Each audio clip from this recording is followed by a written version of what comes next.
Welcome to Love God, Love Others. It will not be restored until He comes to whom it rightfully belongs, to whom I will give it. Learn all about it, 4 chapters a day except for Sundays, and use it all to love God, love others. Today, we read Ezekiel chapters 19 through 22.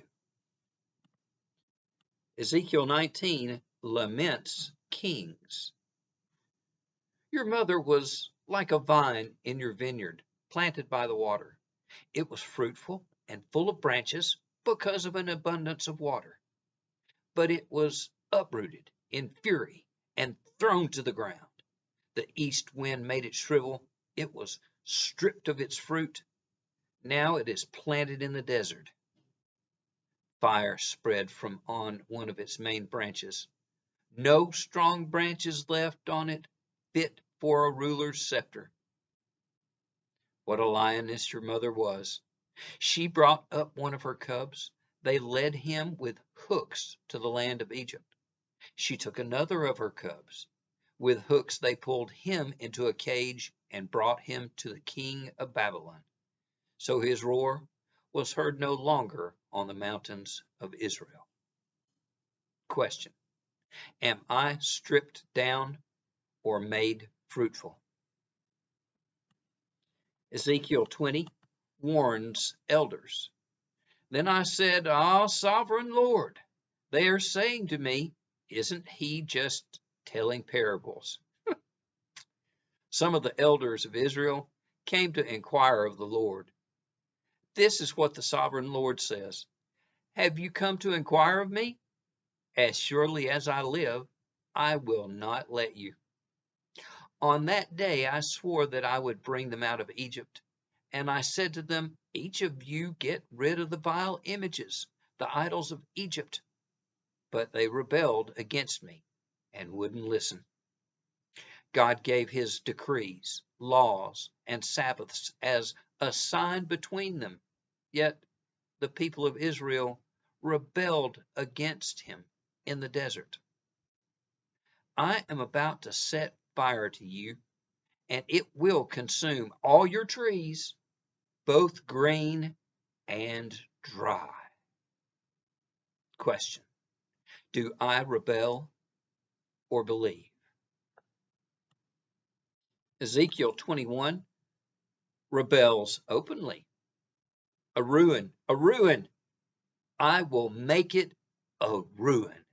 It will not be restored until he comes to whom it rightfully belongs. To him I will give it. Son of man, set your face against Jerusalem and preach against the sanctuary. Prophesy against the land of Israel and say to her, I am against you. I will draw my sword from its scabbard and cut off from you both the righteous and the wicked. Because you people have brought to mind your guilt by your open rebellion, revealing your sins in all that you do. Because you have done this, you will be taken captive. Question: have I been restored? Ezekiel 22 confronts Jerusalem. I looked for a man among them who would build up the wall and stand before me in the gap on behalf of the land, so I would not have to destroy it. But I found none. So I will pour out my wrath on them and consume them with fiery anger, bringing down on their heads all they have done, declares the sovereign Lord. Son of man, will you judge her? In her are slanderous men bent on shedding blood. Officials within her are like wolves tearing prey. Her prophets whitewash those deeds for them by false visions and lying divinations. I will disperse you among the nations and scatter you through the countries, and I will put an end to your uncleanness. Question: can I stand up for God? Be restored in the Lord. Believe and be fruitful. Stand in the gap for Him and love God, love others. Everything else is the opportunity to do these two. Until next time.